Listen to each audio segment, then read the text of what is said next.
Muy buenas tardes, aquí martes, 98.5 FM, rumbo de la tarde. Don Miguel, Bien, Danilza, acaba de llegar Olga. Saludos, Olga, sí. buenas tardes. Yo quiero, como te había anticipado en la antesala Yo, del yo programa. llegué, don Miguel. Bueno. Sí, yo también, es que estamos en movimiento, Valentín y Bueno, yo. no Yo tengo, no llegué. tengo rayos X y no tengo la posibilidad de adivinar lo que está fuera de la visión de mis ojos, pero de todas maneras, bienvenido.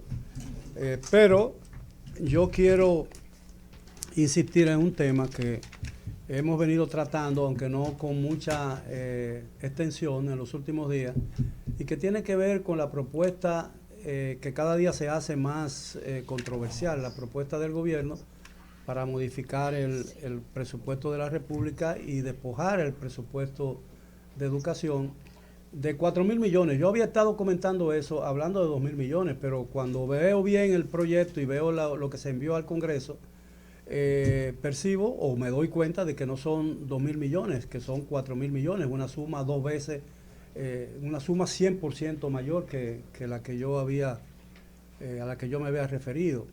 Ese presupuesto o esa reducción del presupuesto de educación también se le agrega una reducción al presupuesto de obras públicas, que yo creo que esas son las dos áreas donde el gobierno ha recibido un caudal de protesta mayor, porque mucha gente, muchos dominicanos que jóvenes dominicanos que tienen que ingresar al año escolar que se inicia ahora en septiembre no podrán entrar porque según el Ministerio de Educación no hay cupos.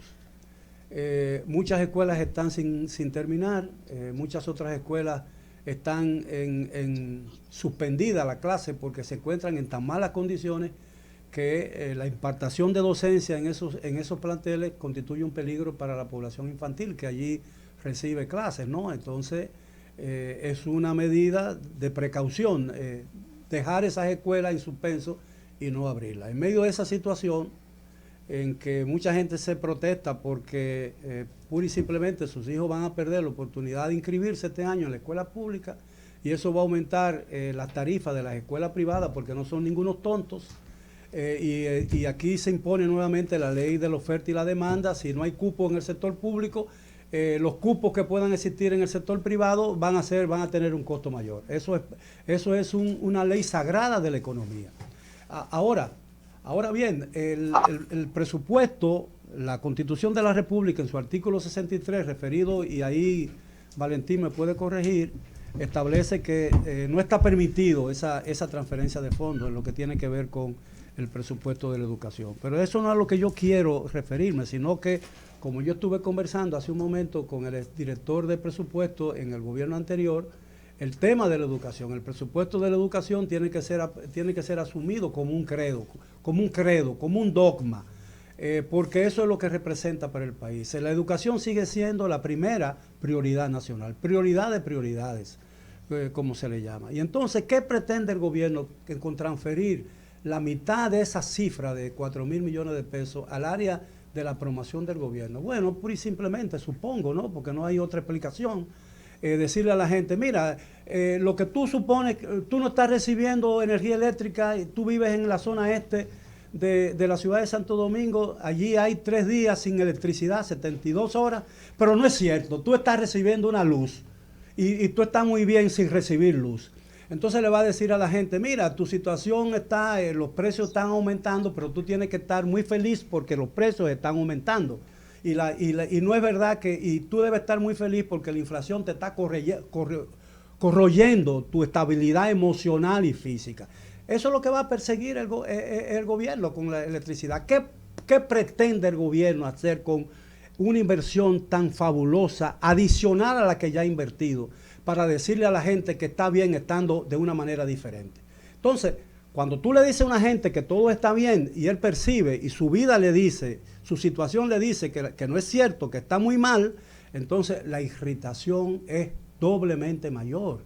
Entonces yo no sé en qué está pensando el presidente de la República, cuáles son sus asesores y qué fin se persigue realmente con esa modificación tan absurda en un momento en que estamos en el gasto pico del sistema escolar, porque ahora viene la inscripción, aumenta la inversión en el desayuno escolar, aumenta el asunto de los uniformes, de las mascotas, de los lápices, de los útiles y todo eso. Entonces, en el momento en que ese aumento, en que ese pico llega a su nivel más alto, el gobierno propone que el Congreso despoje al Ministerio de Educación de parte de su presupuesto. En la parte jurídica, Miguel, lo relativo al artículo 63 de la Constitución, voy a decir lo que dice y después te voy a decir lo que dijo Rijo, porque ayer prometí que iba a buscar lo que él dijo para compartirlo aquí, para tener la otra posición. Hay algo en ese artículo que es lo que él toma a interpretación. A mí no me gusta las partes muy interpretativas y tratar de interpretar la Constitución. Yo soy más de la doctrina de Kelsen, me gusta el positivismo en el derecho, pero bueno, es el numeral 10 el que trata este tema del artículo 63. Habla de la inversión del Estado en la educación. Dice, debe ser creciente y sostenida en correspondencia con los niveles de desempeño macroeconómico del país. La ley consignará los montos mínimos y porcentajes correspondientes a dicha inversión. Y aquí está la parte que tú señalas. En ningún caso se podrá hacer transferencia de fondos consignados a financiar el desarrollo de estas áreas. Entonces, los que rechazan el cambio del presupuesto para que esos fondos sean utilizados en otras cosas, evidentemente resaltan lo relativo a esta parte del numeral, donde dice que no se pueden hacer transferencias de fondos consignados a financiar el desarrollo de estas áreas. ¿Qué dice Rijo? Que también se puede interpretar, yo no estoy en absoluto desacuerdo, estamos hablando de la redacción, de la redacción. Se trata de fondos consignados ya, en este caso es una propuesta, o sea que estamos hablando de consignar otros fondos, y el numeral ciertamente dice que esa asignación de fondos debe hacerse en correspondencia con los niveles de desempeño macroeconómico del país. No lo estoy diciendo yo, eso es lo que dijo en parte de su explicación, que fue un poco más extensa, el director de presupuesto, José Rijo Presbot. Ayer estuve chequeando lo que dijo Danilza y ciertamente ella tiene razón y lo confirmaron algunas personas hoy, incluyendo una diputada que habló de eso, Soraya Suárez. Educación tiene varios años que no gasta todo el dinero asignado y eso no está bien.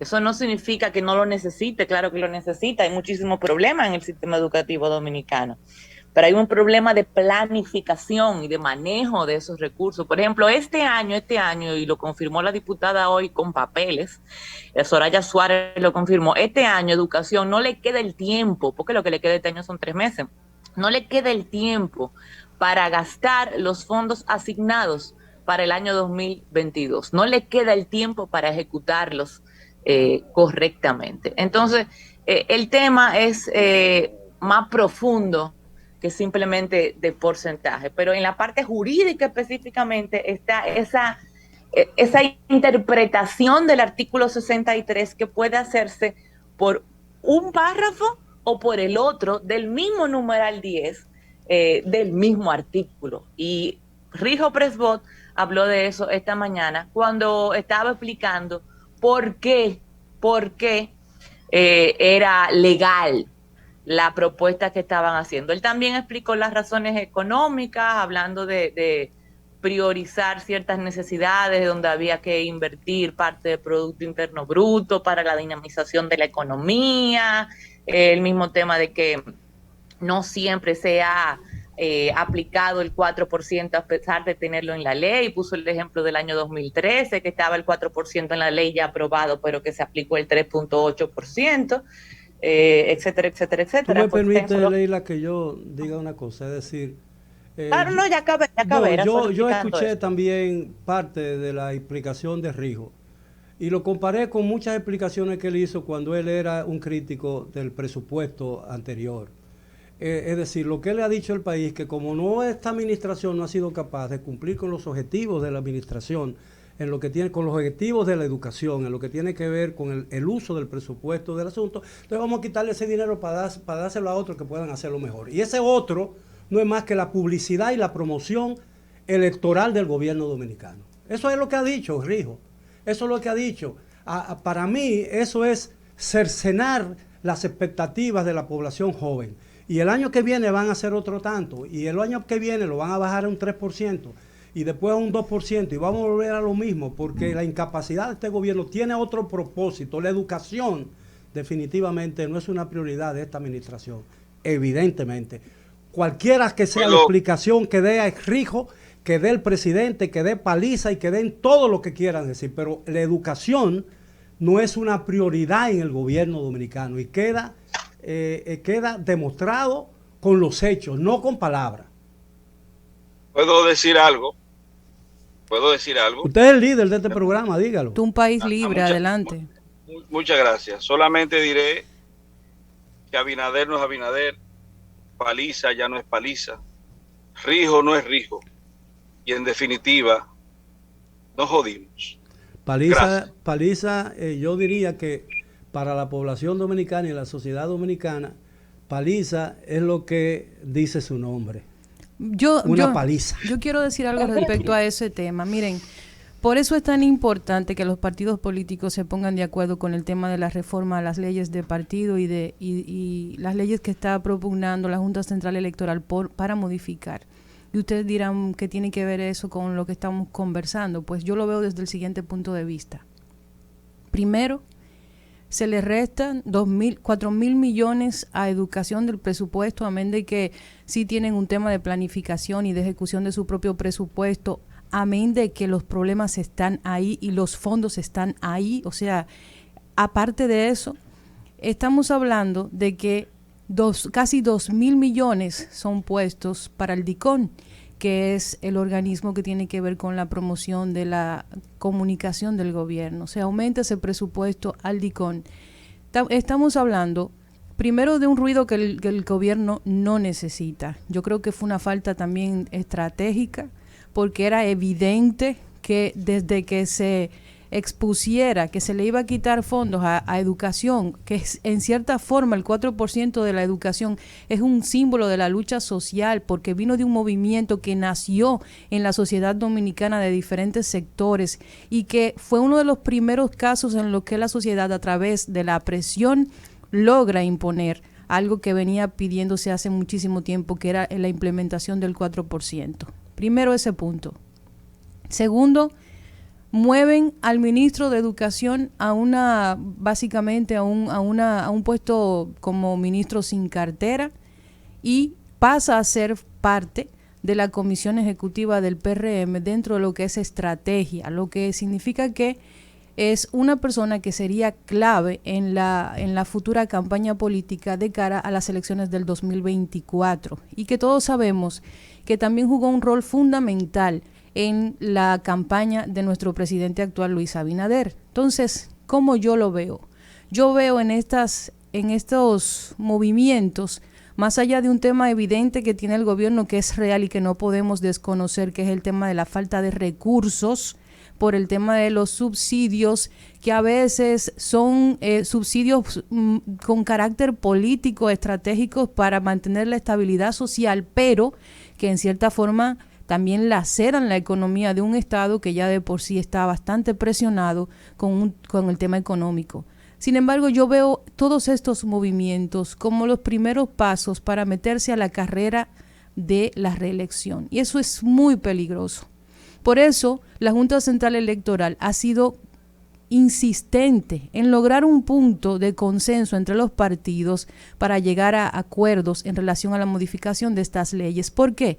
Porque actualmente la Junta Central Electoral está de manos cruzadas, no tiene el poder sancionador para evitar que los partidos continúen haciendo campaña fuera de los establecimientos de la ley de partidos y de campaña. Entonces, yo veo esto como un Estado que sí está pendiente del tema económico, aún tenga que quizás, vamos a decirlo de esa forma, volarle la cabeza a un tema tan importante como es el 4%, pero yo veo a un Estado que se está enfilando a meterse en la campaña política de la reelección de cara a las elecciones que vienen. Entonces, yo creo que esto es más que una crítica, es un llamado al presidente de la República. Yo creo que debe tener un orden de prioridad el hecho de que alguien, no sé si de su círculo de asesores o si fuese una idea propia, el tema de la eliminación de fondos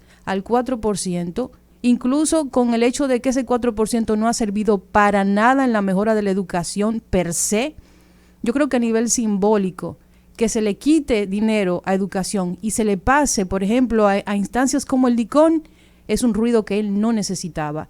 Y es una decisión errada, totalmente errada.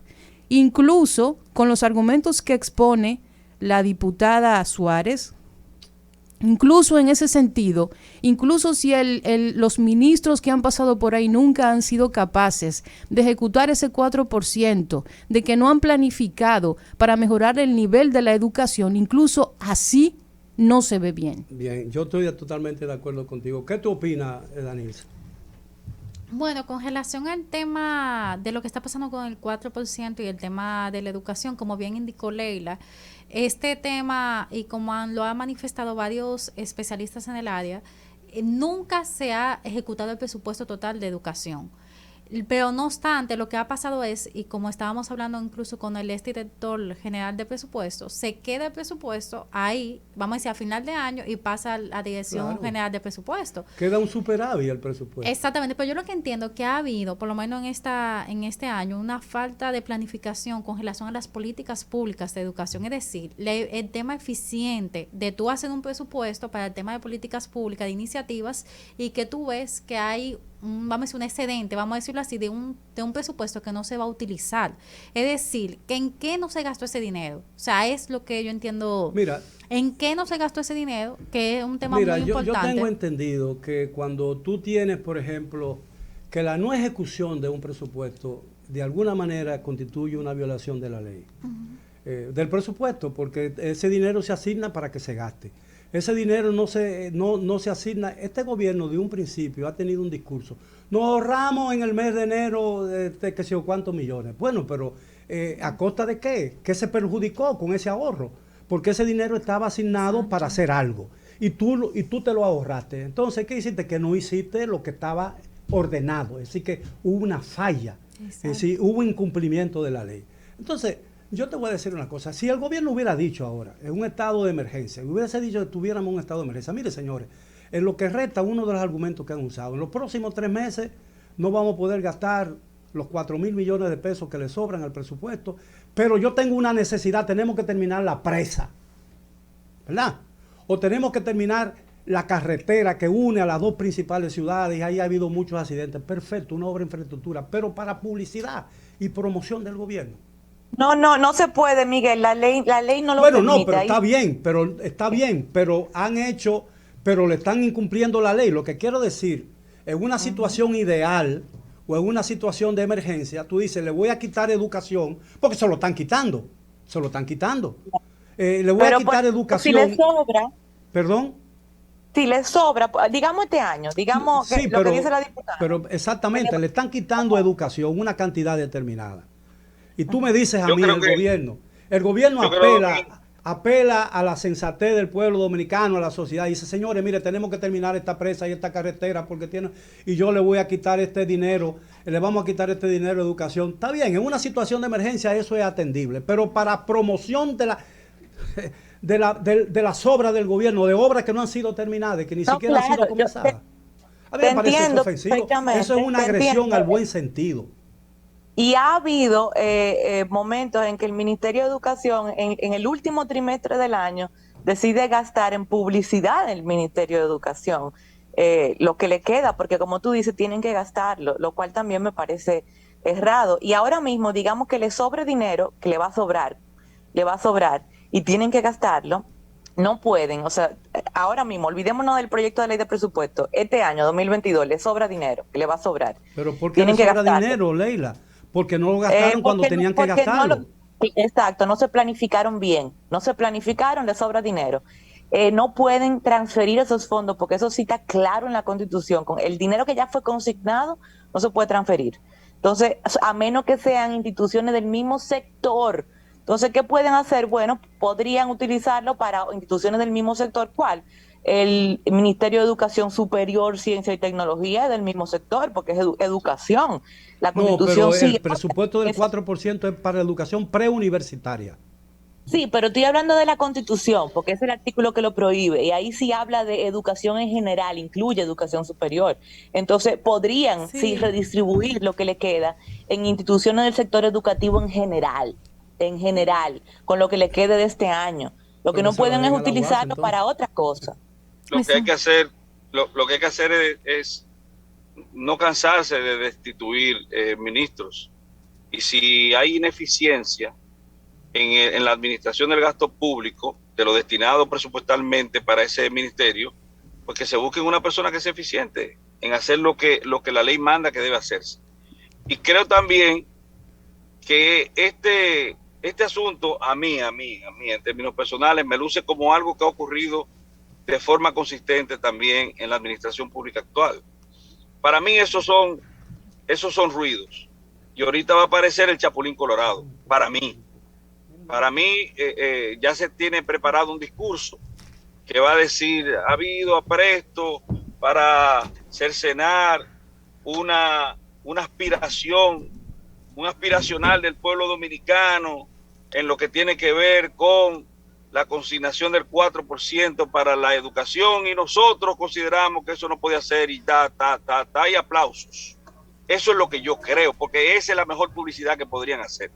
Ahora bien, coincido con don Miguel y con todos ustedes en el sentido de establecer si ciertamente por un asunto de emergencia, es más, por las necesidades perentorias que tiene toda nación, en el caso nuestro, cuáles son los sectores que ameritan, que requieren más ingresos, más gastos con cargo al presupuesto, salud, educación, pero nosotros tenemos problemas de salud, muchísimos problemas. Ahora, en lo que nosotros no tenemos problemas actualmente es de publicidad.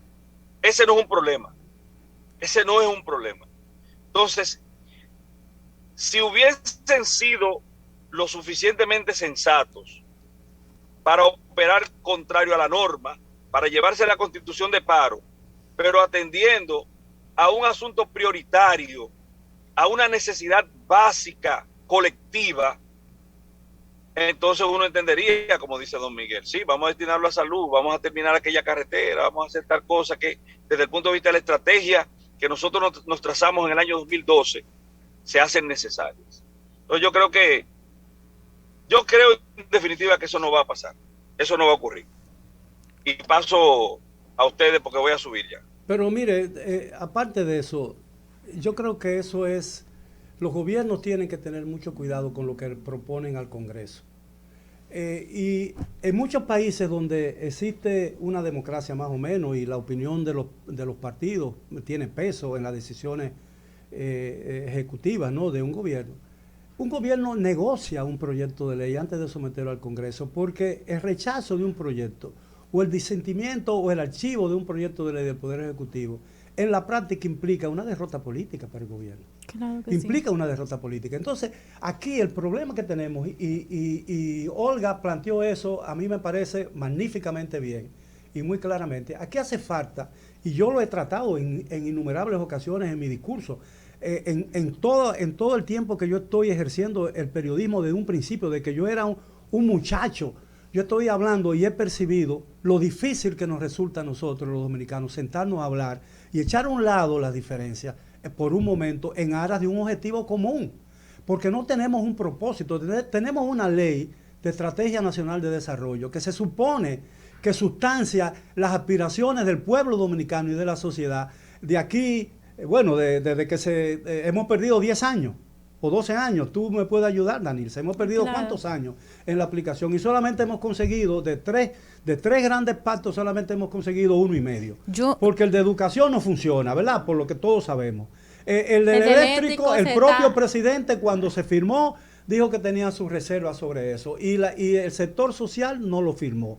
Y todos hemos visto ahora, en términos de apagones de que duran un día entero en toda la ciudad, hemos vuelto a los años 70 en términos de apagones. la incapacidad que tenemos nosotros para conciliar intereses, sentarnos a una misma mesa. Y cuando logramos sentarnos a una misma mesa, al primer desacuerdo, la abandonamos. Es que los partidos políticos no tienen interés. ¿Usted cree que el PLD o el PRD o cualquier partido que esté en la mesa de negociación con el tema de la modificación le importa eso? Claro que no, porque hay una reducción sustancial de los recursos que serían destinados para eso. O sea, nuestro sistema de partido político no tiene la madurez política ni moral para tomar decisiones en beneficio de la mayoría, que es para quienes ellos supuestamente están establecidos como políticos, como parte del sistema de partido político. No, yo no le estoy llevando a la contraria. No, estoy diciendo eso, nos falta esa voluntad. Y yo siempre he dicho, mira, en la guerra de Vietnam, cuando llegó a su punto más alto la guerra de Vietnam, finalmente los Estados Unidos y Vietnam decidieron sentarse a hablar. Y se sentaron a hablar lejos del campo de batalla, para el ruido de las bombas no perturbara y no nublara el pensamiento de aquello. Le Du Tan, que era entonces canciller de Vietnam del Norte, y Henry Kissinger, que era canciller, que ni siquiera era canciller, era creo que asistente de defensa del gobierno. Después fue secretario de Estado. Esa gente se sentaron en esa mesa en momentos en que las bombas de la B-52 de los Estados Unidos destruía mesetas enteras y cambiaba la geografía de Vietnam. Incluso los vietnamitas minaron la bahía de Tonkin para evitar que los barcos de guerra americanos pudieran entrar. Y barcos de guerra americanos explotaron y murieron muchísimos soldados. Y mientras estaban matando en Vietnam, esas dos lumbreras estaban sentados en París tranquilamente discutiendo un tratado de paz. Y nunca, tuvieron 3 años y se levantaron de ahí cuando llegaron a un acuerdo. Eso es lo que nos falta a nosotros. Aquí, por ejemplo, nosotros vamos a discutir, pero ponemos 10 puntos. Entonces ponemos 10 puntos que arreglen las luces de la ciudad, que recojan la basura, que arreglen las calles, que mejoren el sistema eléctrico, que suelten a los prisioneros de Guantánamo, que los Estados Unidos retiren las tropas, yo no sé de dónde están, que Rusia deje la guerra en Crimea, en Ucrania. Entonces decimos, bueno, yo puedo resolver los 4 primeros, pero yo no puedo decidir aquí que Putin retire las tropas o deje la invasión de Ucrania. ¿Sabes por qué? Porque ponemos puntos imposibles de alcanzar para evitar el acuerdo. ¿Entiendes? Porque desde un principio boicoteamos y torpedeamos cualquier intento, cualquiera que sea, para llegar a un arreglo. Porque odiamos el arreglo. Odiamos el arreglo. Y el desacuerdo es la consigna nacional.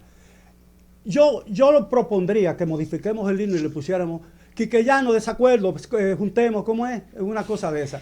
Para hacerle honor a la naturaleza del pueblo dominicano. Bueno, yo quiero decir una cosa ya finalmente de mi parte sobre sobre este tema finalmente de mi parte. Miren, nosotros no, yo trato siempre de ver la realidad de una forma neutral, no desde una pasión personal, sino de ver el escenario completo, tratar de verlo de esa forma, porque resulta que nosotros los dominicanos somos muy apasionados y nosotros culturalmente no conocemos los matices de grises. Nosotros o somos blancos o somos negros. Y yo creo que dentro de los grises hay una riqueza bastante interesante que no debemos obviar. ¿Por qué digo esto? Porque es muy fácil, y yo creo que ese es el papel de toda oposición en un sistema democrático, estar del otro lado simplemente criticando. Yo entiendo el punto de que esta gestión tiene un reto impresionante por delante.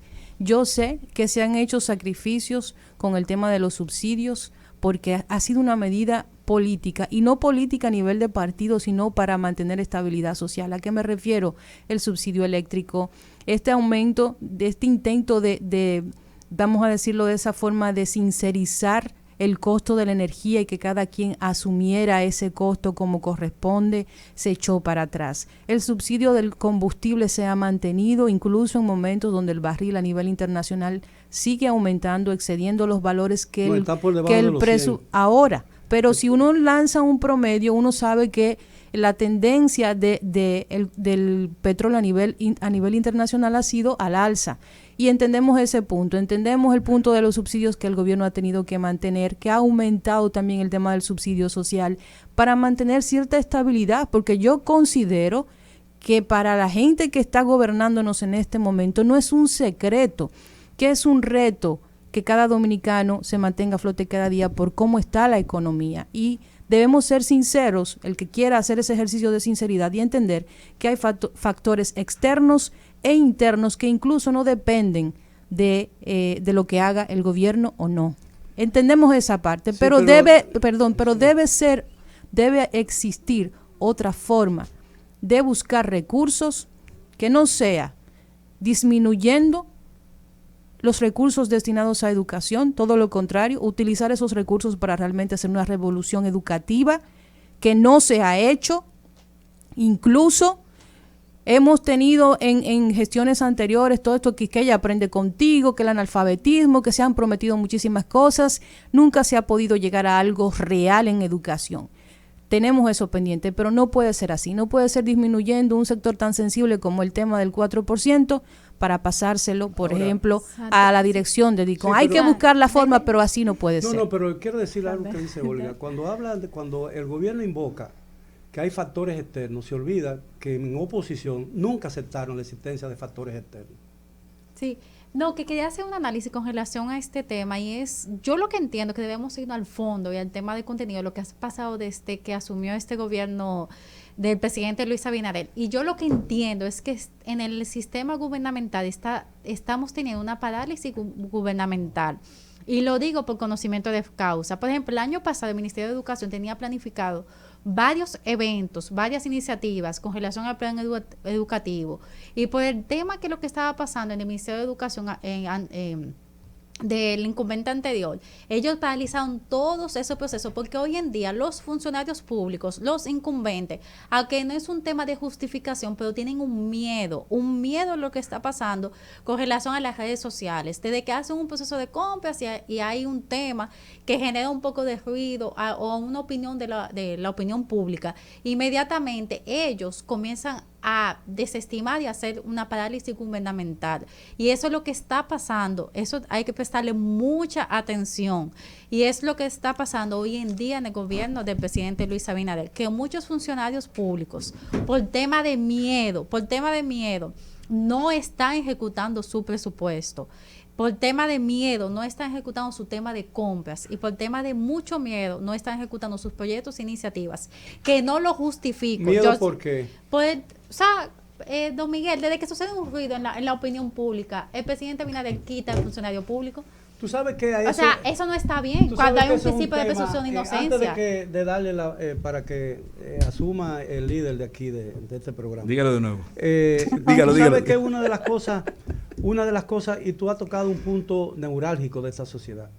Tú sabes que si tú vas a hacer un concurso, por ejemplo, en una oficina pública, porque se necesitan 3 tractores, un ejemplo, o 3 camiones para recoger cualquier cosa, y una compañía privada necesita 3 camiones para hacer, y ambas hacen un concurso, el funcionario público o el jurado del sector público va a escoger el más barato, claro, sin importar la calidad. Y entonces el gerente de la compañía va a hacer un análisis sobre costo y rendimiento. Y entonces decir, si yo compro el más barato me va a durar 2 años, si compro el más caro me va a durar 5. Y el mantenimiento me va a ser más barato. Y compre el más caro, pero porque le va a durar más y va a ser un ahorro para la empresa. Pero el funcionario público se va a ir por el más barato y va a comprar un disparate y al año va a tener que hacer otro concurso para comprar el asunto porque esos carros o esos vehículos no sirven. ¿Entiendes? Esa es la diferencia. Y algo así lo tocó en días pasados Carlos Pimentel y le di toda la razón cuando lo dijo. Es decir, tú no puedes definir un concurso por lo más barato. Claro, entonces aquí te dicen, el que pierde dice, yo puse un presupuesto más barato, así que hay un fraude, un robo y una cosa. Bueno, pero tú no haces un concurso solamente para comprar lo más barato. Hay una serie de puntos que aquí se pone lo técnico, lo duradero y una serie de El factores, y técnico, tú lo legal, sumas, lo exacto, divides y económico. y te da una puntuación, y entonces esa es la puntuación, resulta el precio real y más barato en términos económicos. Claro, ¿Entiendes? miren, tenemos que hacer la pausa para seguir aquí con los comentarios, así que Gabriel, vamos a hacer el corte.